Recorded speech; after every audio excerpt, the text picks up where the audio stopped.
అందరికీ నమస్కారం. ఈ రోజు ఒక చిన్న రియాలిటీ గురించి మాట్లాడదాం. అంటే నిజంగా జరిగే సంఘటన గురించి మాట్లాడదాం. రైతు దేశానికి వెన్నెముక్క. అవును, నిజం. భారతదేశమైనా సరే, ఏ దేశమైనా సరే, ఆర్థికంగా దేశం అభివృద్ధి చెందాలంటే వ్యవసాయ రంగం ప్రముఖ పాత్ర పోషిస్తుంది. అది మనందరికీ తెలిసిన విషయమే. నేను ఇంకోటి చెప్పదలుచుకున్నా.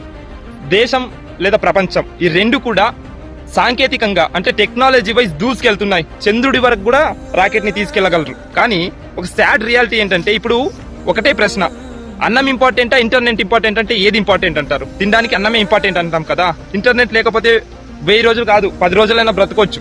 కానీ అన్నం లేకపోతే 2 రోజులు కూడా బ్రతకలేవు కదా. అన్నిటికీ అన్నమే కదా ఇంపార్టెంట్. అందరూ కూడా అన్నం పైన ఆధారపడే కదా జీవిస్తున్నారు. కాబట్టి ఇక్కడ రైతులు చాలా ఇంపార్టెంట్ అని మనకు ఒక క్లారిటీ ఉంది.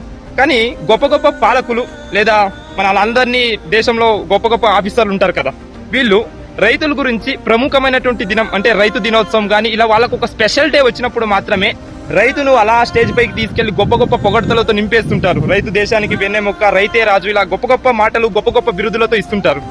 కానీ నిజంగా గ్రౌండ్ రియాలిటీ ఏంటంటే ఒక ప్రభుత్వ కార్యాలయంలో కానీ ఏదైనా ఒక చిన్న ఆఫీస్లో కానీ లేదా పబ్లిక్ లో కానీ పంచగట్టుకున్న వ్యక్తికి ప్యాంటుతో ఉన్న వ్యక్తికి చాలా డిఫరెన్స్ చూపిస్తున్నారు. ఇది అందరికీ తెలుసు. ఇది గ్రౌండ్ రియాలిటీ. అవునా కాదా?